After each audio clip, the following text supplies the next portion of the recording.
3, 2, 1. Welcome everyone to the February Executive Committee meeting. I'm going to go ahead and call the meeting to order.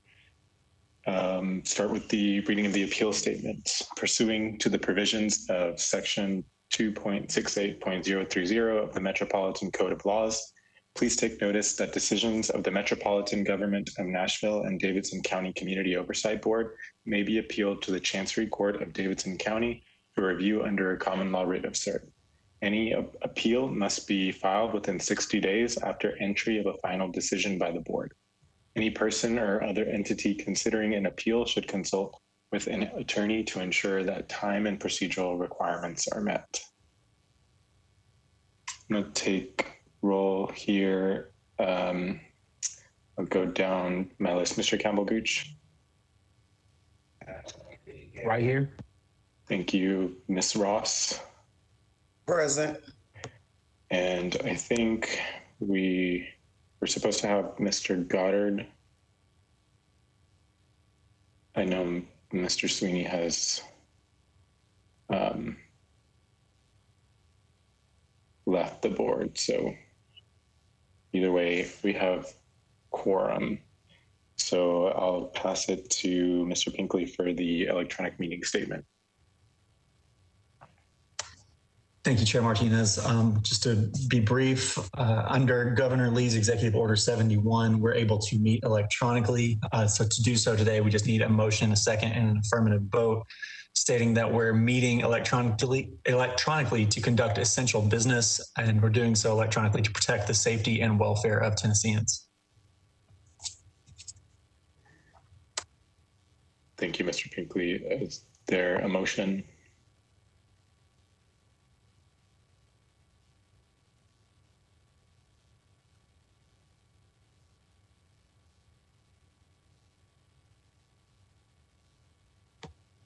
I'll make a motion. Thank you, Ms. Ross. And second. Thank you, Mr. Campbell-Gooch. Any focused discussion?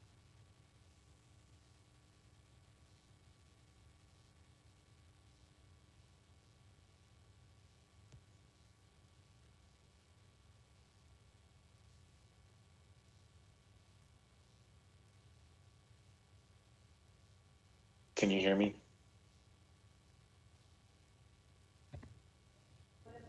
I can now. Oh, let's do a vote on this, Mr. Campbell-Gooch. Aye. And Ms. Ross.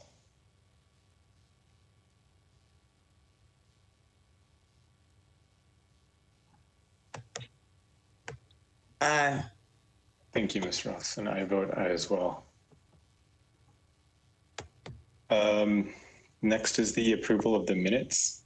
If everyone's had a chance to look at those, I'll take a motion to approve those.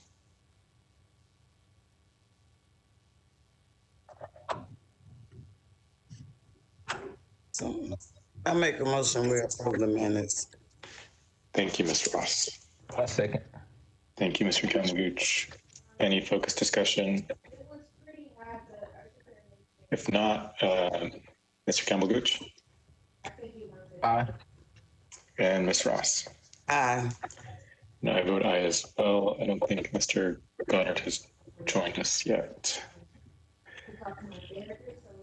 Okay, I'll get right into the first item on our discussion here. As I think Director Pritchard had sent my message to the board regarding license plate readers, how at the last board meeting, we had decided that I was going to write a letter to council members asking them to delay considering the license plate reader bills given the difficulties in conducting community engagement during a pandemic. But Councilmember Johnson had already decided to defer the bill until April, so I didn't send the letter since our objective was accomplished there. But now, in the meantime, from now until council takes up these bills again in April. I think we as a board need to do something, inform the community more about these bills, more about our views, get the community's views about license plate reader bills so council can hear those as well. I know I'm hearing a lot, people are very concerned about crime rates in their neighborhoods. And license plate readers are being sold to them as an effective means to lower the crime rate in their neighborhoods. But all the research that I see doesn't indicate that license plate readers are actually really that effective.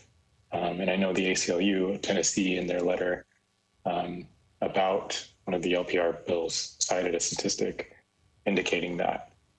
So taking into account that the community is concerned about crime rates in their neighborhoods, what then is the best solution or the better solution if all the research about license plate readers tells us that it doesn't really make a difference? But I'd love to hear your thoughts on this. Mr. Campbell-Gooch. Yeah, I feel for community. I hear that all the time. I feel for community members. You know what I'm saying? Because I think it's this narrative that has been like constantly been sold to me in particular since I was young that police being on every block was normal and made my streets more safe. So the thing that I found most effective, especially in North Nashville and Cumberland View, is literally showing people what it is. And that's difficult to show people things like violence interruption or how a guaranteed basic income can like actually stop violence, or how mutual aid can stop violence without a capital investment from the city. So the question is difficult to answer, especially when so many folks have been just told over and over again that these license plate readers actually make streets safe. Like you, I've tore into the reading, and all the reading pretty much says the same thing. They end up adversely affecting poor people. And so I know people are out there hurting, and I don't know how we struggle through answering the question without just reverting back to what we have been told over and over again. Thank you, Mr. Campbell-Gooch. Ms. Ross. I'm hearing the same thing too, that people are really scared about feeling very unsafe in our communities. And I'm concerned about the cost and the monitoring of the license plate readers. I would like to see more data. I have some data that I've been researching and looking back at some of the information that we received at Nicole Conference in Detroit. So I am still on a research piece of it, but the thing about it for our community members, I believe they feel unsafe, probably would like to have them in high crime areas. I'm not really sure. That's why it's good that is deferred until we can hear from the community. Thank you, Ms. Ross. Mr. Campbell-Gooch. Yeah, and I think like Board Member Ross said something like very specific. I think we just keep leaning on like, let's have this robust conversation with community members, right? Because if something like, because I mean, it's a well accepted fact that crime is driven by poverty. So I think if we can have like a robust conversation around like these license plate readers as just quick fixes, they don't change the actual conditions that are creating these environments that make community members feel unsafe. I think if we can start housing that full and robust conversation, I think that can help a lot with like making this more nuanced. And then the other thing I wanted to add is I don't know if that can be held by the Community Oversight Board, especially since it's essentially inside. Um, and it feels like an outside group would need to hold that conversation down. But I wanted to like expand it by saying like we know like the conditions of poverty is what makes those other things happen. I think we can agree on that across the board on every single side. And I wanted to put that there. Thank you, Mr. Campbell-Gooch. Ms. Ross, did you have your hand up again? Yes, I did. And I just want to reiterate that it's not just poverty areas that people feel unsafe. It's citywide right now. Thank you, Ms. Ross. Director Fitchard. Yes, hi. I just wanted to add that piggybacking off what Member Gooch had to say in regards to just keeping the community informed, I did want to mention that District 18 Council Member Brandon Taylor is having a community discussion on the 22nd regarding license plate readers. And I think that this is the same thing that we've said over the last few months, is that it's not something that we as the COB can host. I think that this is a responsibility for council members to share with their constituents, you know, what LPRs can and cannot do.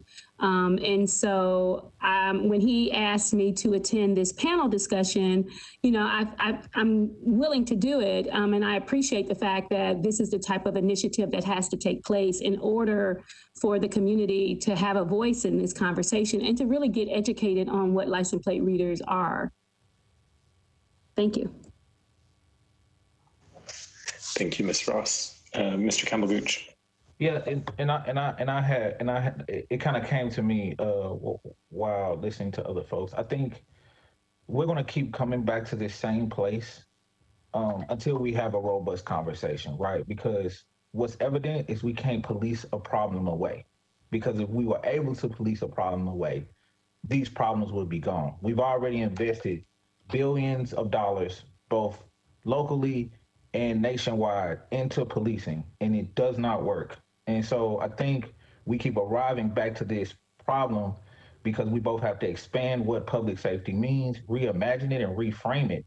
Because the way we've been doing it so far always leads us back to this place right here. And until we actually accept the fact that we cannot police a problem away, then we're always going to come back to this same issue where we're trying to get community members and address all these problems through a system that has proven not to work.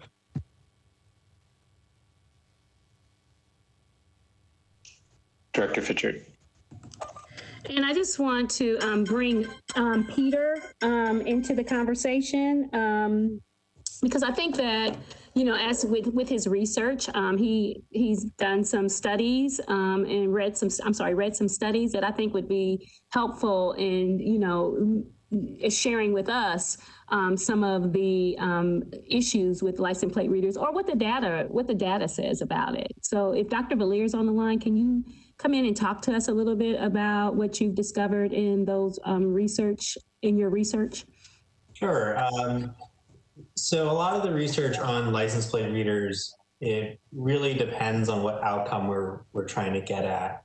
The National Institute of Justice has a ratings program, and when they rated license plate recognition for crime deterrence, they rated it as no effects. But the same study also found that it does significantly increase recovering stolen vehicles, which is also linked to other crime reduction outcomes. And there's been a host of studies that have found very small effects or no effect. One interesting study that looked at crime clearance rates in Charlotte-Mecklenburg. Charlotte actually installed 100 LPR fixed cameras, and the evaluation of that looked at the the clearance rate for several types of crimes and found that there was a small increase in clearance rate, but that clearance rate increase could actually be explained by other factors that were not LPRs. And what I think has been consistent across the research that I've read is that when LPRs are being used in investigations, the most common response of investigators is it would be helpful if we had more LPRs, right? So a camera can't be in all places at once. And there's a tendency to really think that they're going to be a really strongly effective tool, but there's some limitations with that may make it so they're not as helpful in investigations as they might be expected.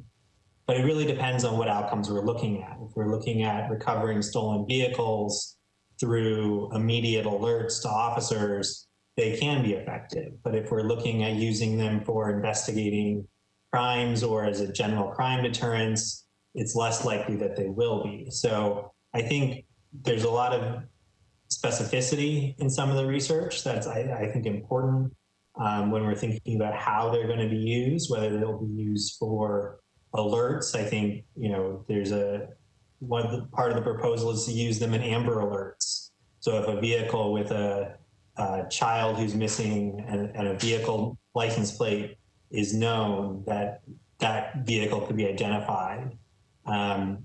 So I think some of the details and specifics are really important to get into. But, and so I think the community conversations, if those can be brought in, that might be really effective. Thank you, Dr. Villier. Mr. Campbell-Gooch. This might not be the part for this, but my phone is jumping. I'm not sure it's like somebody was just shot out south, but I'm trying to figure out if that is crossing anybody else's wires right now.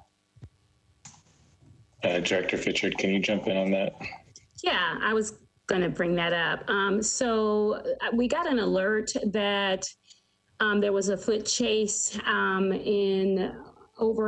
near Charles E. Davis on Claiborne Street, and a young man was running. He dropped his weapon, and then it's alleged that he picked his weapon up, and when he picked his weapon up, he shot himself. And so he was transported to Vanderbilt Hospital, and he was pronounced deceased.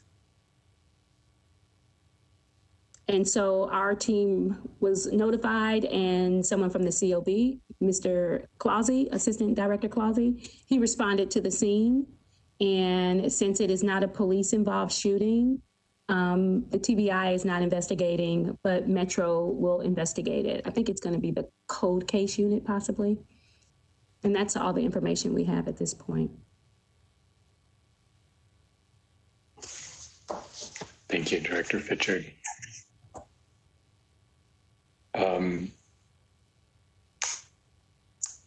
So if we're debating what role the COB has in these conversations, and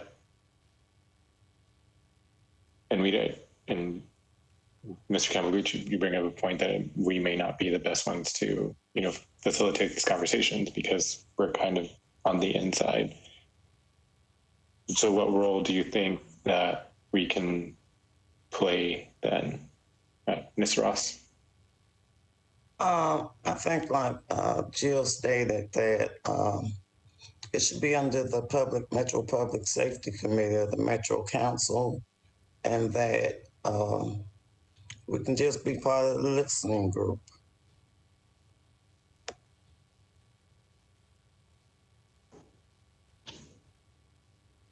Okay. Any other thoughts on that? I know we can keep discussing it at our full board meeting later this month. I know just as time goes on, we have less time to do anything about it. Director Fitchard? Yeah, I just wanted to add that license plate readers is a really big discussion, right? There's a lot that involves license plate readers, whether it be the where they're going to be located, if they're going to be on the vehicles. There's legislation wrapped up in there as well.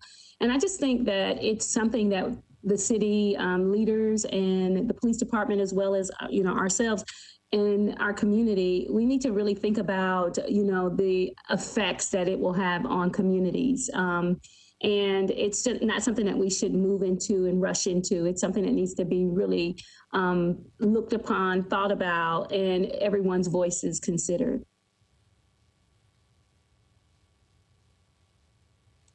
Right. And my other concern is, if we're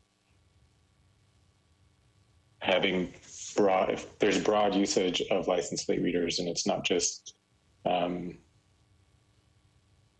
to find stolen vehicles or for Amber Alerts, and rather it's being used to collect fines from people, that exactly is an effect, like you're talking about, Director Fitchard, of, while the community may think that it is supposed to decrease crime in their community, it may actually end up hurting them in the long run because of the way that it's used. Right, I agree with that.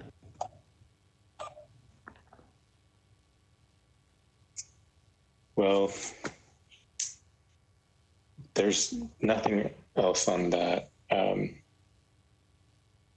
think we can move on to the next item on our agenda here. We call it board transitions, but it kind of sounds different than what it is. So as we are preparing to welcome some new board members at the next full meeting later this month, Director Fitchard had some proposed resolution reports that are ready for the board to consider. But we think that it may not be the best idea to go through a proposed resolution report when we have new board members who it's their first meeting, and they may not be familiar with what's going on and may have not had an orientation yet. So I wanted to get the executive committee's thoughts on that process, and whether, if we could formalize a process for these new board members.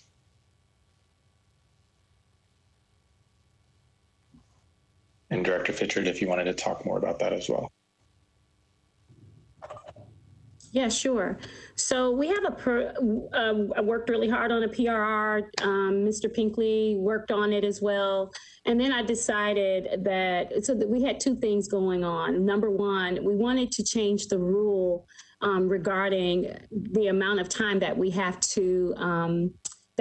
in order to post it before our board meeting, which we are supposed to post it 10 days before a board meeting. And what has happened with that is it has caused us to have less time to complete the PRRs before we are, based on our rules, have to have it posted. And sometimes that 10 days can really turn into 12 days before a meeting.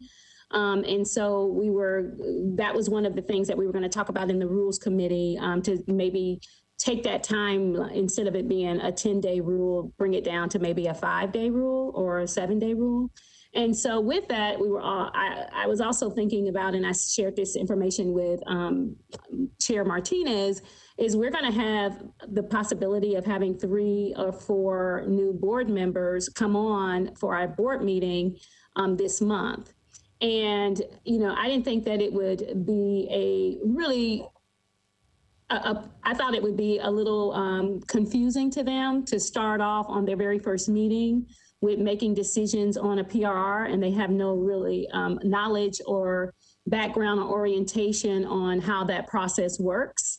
And even though we've only done one, I think that we're familiar with it. We've talked through it on multiple occasions, but we would have brand new board members who would be voting on something. And I just thought that it could be a little confusing.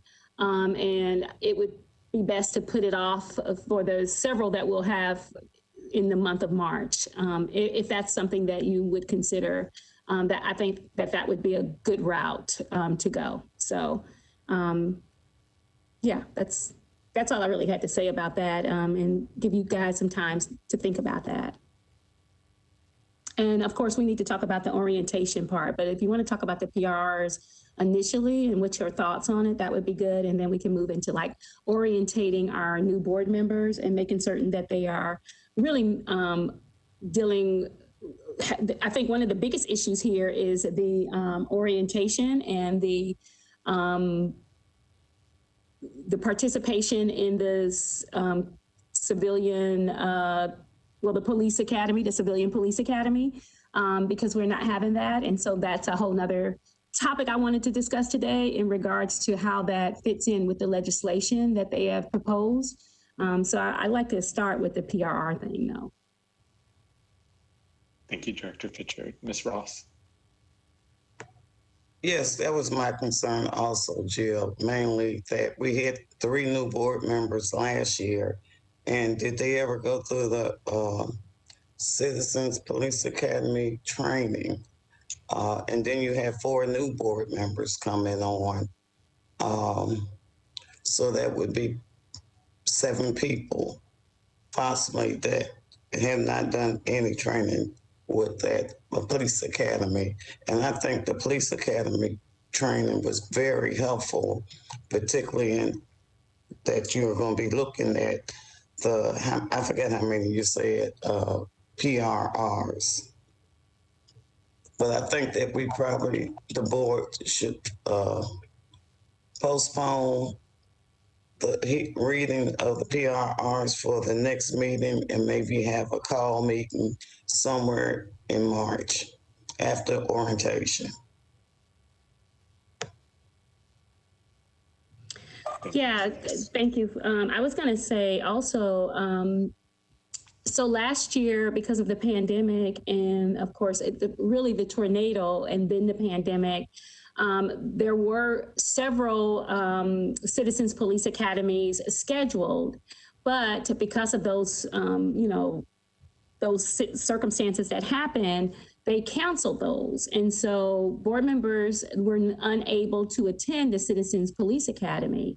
But we had board members who participated in the NACO trainings and in multiple webinars, which I thought was very helpful, specifically because those are really directed towards, what we're doing, which is oversight or police oversight. So they were really directed and focused and, on police oversight. Now, I thought that the Citizens Police Academy that they offered us last in 2019 was helpful, but it was really geared really specifically towards the stuff that we needed. So they had I think it was the stops where they had the traffic stops. I thought that was very helpful for us to kind of have that role playing and interaction. That's not something that's normally in the regular Citizens Police Academy. So I thought that was a great way to give us some real time experience in that. And so what I really believe is that myself and maybe Dr. Hildreth and maybe someone else on the board would like to get with the training academy so that we can probably sit down, work out a training that would be specific towards the COB so that we can get our members trained and they meet the regulations and guidelines that the state legislator has put forth. In saying that, in our Amendment 1 says that we have 1 year to complete, or the board members have 1 year to complete some type of training that's equivalent to the Citizens Police Academy if they can attend that.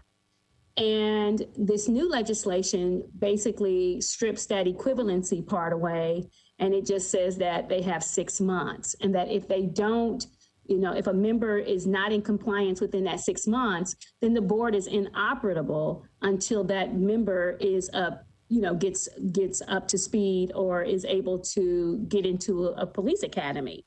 The problem with that legislation is that it's focusing on the fact that a police academy has to be offered. We have no say-so in making MMPD offer a Citizens Police Academy.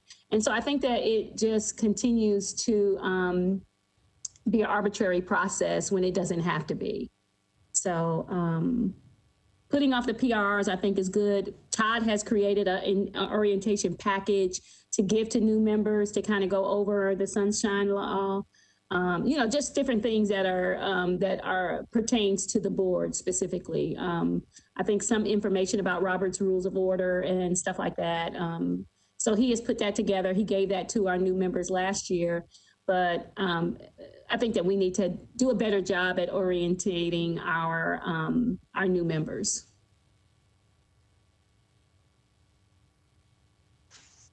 Thank you, Director Pritchard. Did anyone else have any input on that?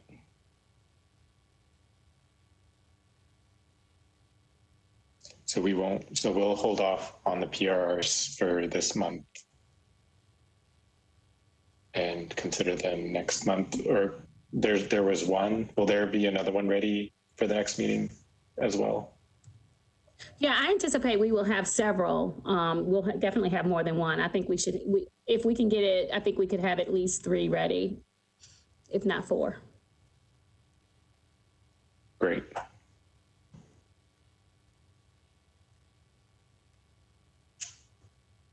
All right, if no one has any more input there, I think we can move on to the response regarding the policy advisor report on use of force consent decrees. Director Pritchard.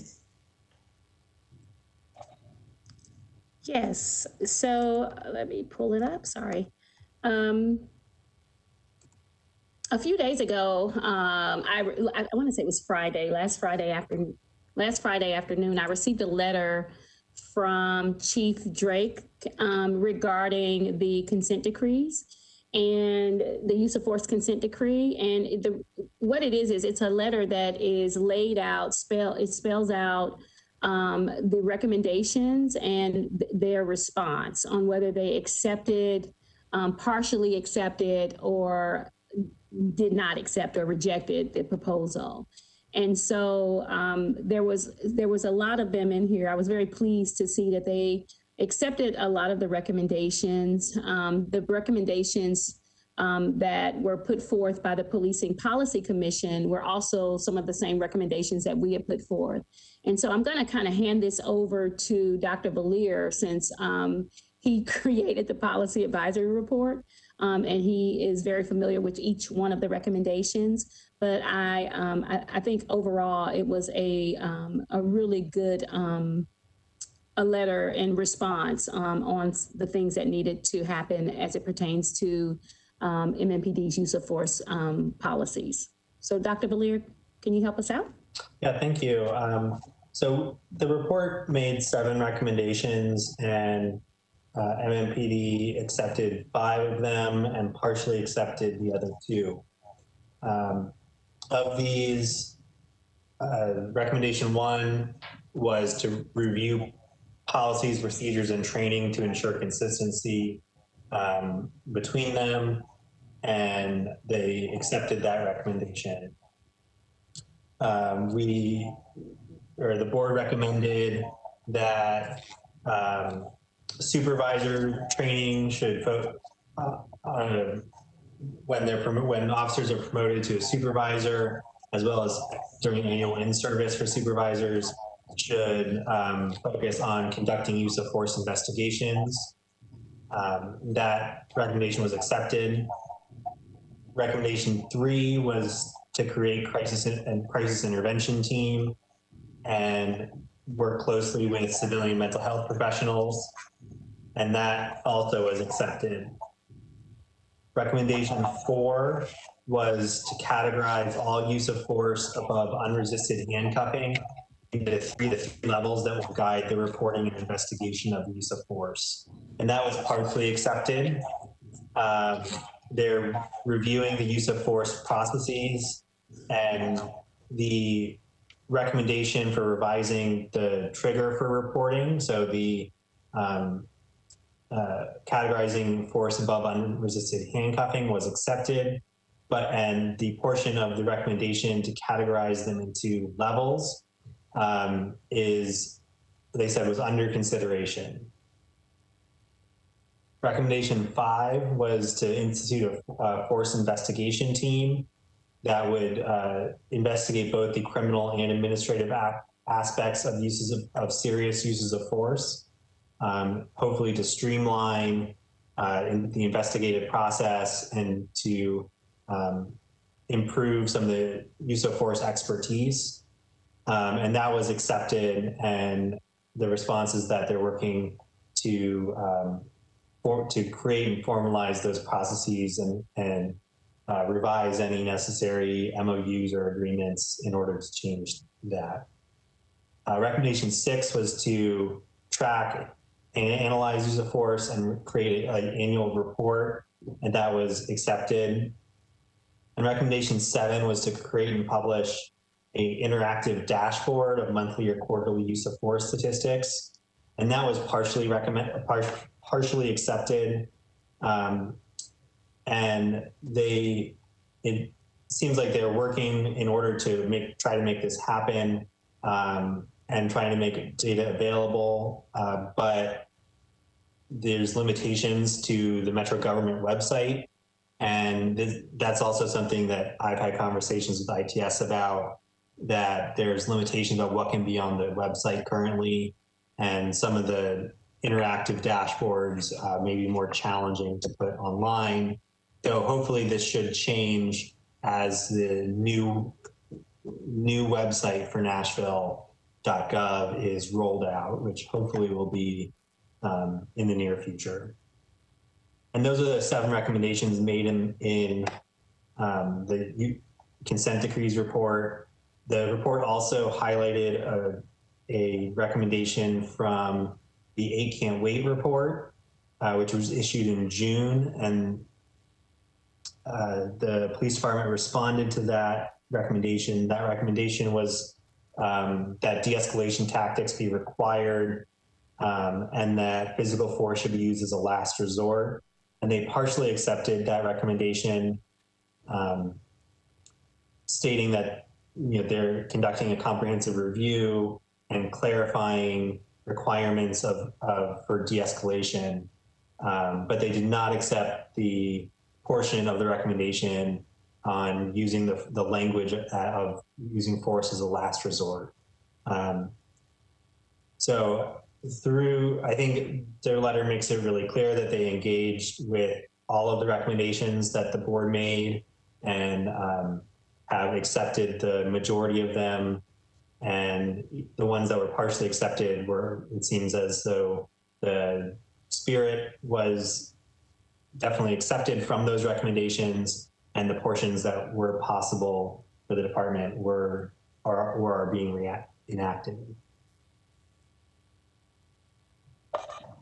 Now, Dr. Belair, can you talk about the one outstanding recommendation that wasn't addressed in here regarding the 8 Can't Wait recommendation for, I think it's shooting at a moving vehicle or something like that? Yeah, can you address that, please? Yes, so the one last outstanding recommendation that we have is from the 8 Can't Wait report, and that is the recommendation regarding shooting at moving vehicles.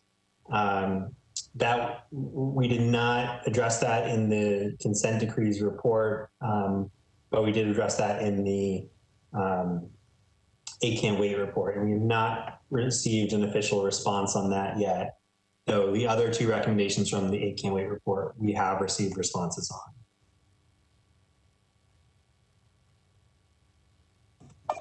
And I had a conversation with Captain Taylor in regards to that recommendation, and he said that they were reviewing it, and that they would make a determination on it, that they were getting a clear understanding and following some guidelines that PERF had put out. So I'm assuming that we will get some type of response for that soon, but I just wanted to make certain that the public and the committee here is aware that that is still an outstanding recommendation.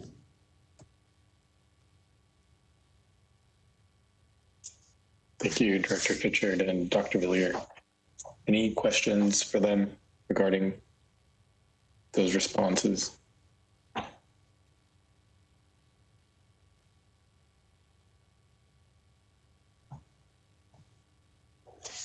If not, is there any new business announcements? Ms. Ross? I just want to say as I roll off the board that I have thoroughly enjoyed working with the COB board. I feel I have represented my community well and wish the board all the luck in the future. Thank you, Ms. Ross. Yes, Director Fitchard. Yeah, I wanted to thank Ms. Ross for her service to this to the board. She has always brought straightforward candor and always was a straight shooter when it regards to what was happening in the community. And so for that, I'm very grateful for her wisdom that she has bestowed upon us. I also want to say for new business that the 9th, which was yesterday, was the last day for those who had participated or want to serve on the board to get their paperwork in. And we haven't heard anything thus far on if all 14 people had submitted their paperwork within the time frame. So I'm hoping to get that information from the Metro clerk so that we will know how many people will be going forward on tomorrow. Remember, tomorrow they're having a special called meeting for the COB applicants, and they will have their opportunity to talk about why they want to be a member of the Community Oversight Board. And that's tomorrow. I believe it starts at 4 p.m. And I believe it's going to be live streamed on MNN. So when I get information, I will send it to you and then also post it online for the community to see. And once they do the hearings tomorrow, they will do the interviews tomorrow. The selection process will still be held on Tuesday, February the 16th, during the regular scheduled council meeting. So tomorrow is just the interviews, and I just, hopefully you all will participate. And yeah, that's it. Thank you, Ms. Ross.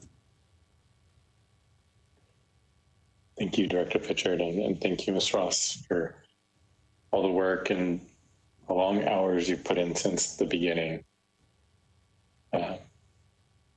Really grateful for having you the past 2 years. Has it been 3 years? 2 years. Any new business?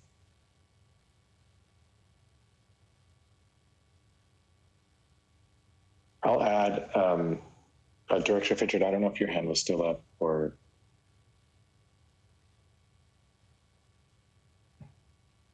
I'll add that I was under the impression that we could not have our cameras on because Metro's IT system couldn't handle it. But apparently that's not the case anymore. It hasn't been the case for a while. So at the next board meeting, I will have my camera on, and I encourage the rest of the board to also have their cameras on. That way we can see each other. I know many of us haven't seen each other in almost a year. So just an FYI there, if you want to join me in turning on your cameras so people can see our faces and so we can see each other's faces while we're talking to each other. If there's not, Director Fitchard. Yeah, and I just wanted to wrap up that it is budget season for Metro departments. And I wanted to just let you guys know that nothing has really changed with our budget. We we'll present our information. I sent some things in today that the performance management team want, and that's the mayor's. The mayor has a department called performance management, and they check projections, outcomes. It's just really like data collection. We send in a performance metric every month to determine where we are. And so we've done that, as well as the new budget stuff will take full swing starting in March is what they said. So I will keep you posted on any changes or updates. But at this point, nothing has changed with our department. We are trying to get our investigator position filled. And so that is the thing that is, we want to get that filled, of course, this fiscal year, if we can. And so we have, Mr. Clausey has been working with HR with that process, and we may have to send out new send out a new vacancy announcement to get in new applicants. So I'll give you more information about that during our regular meeting. So if you have any questions, I can answer them then. Thank you. Thank you, Director Fitchard. Is there anything else? If not, I'll take a motion to adjourn. I make a motion to adjourn the meeting. Thank you, Ms. Ross.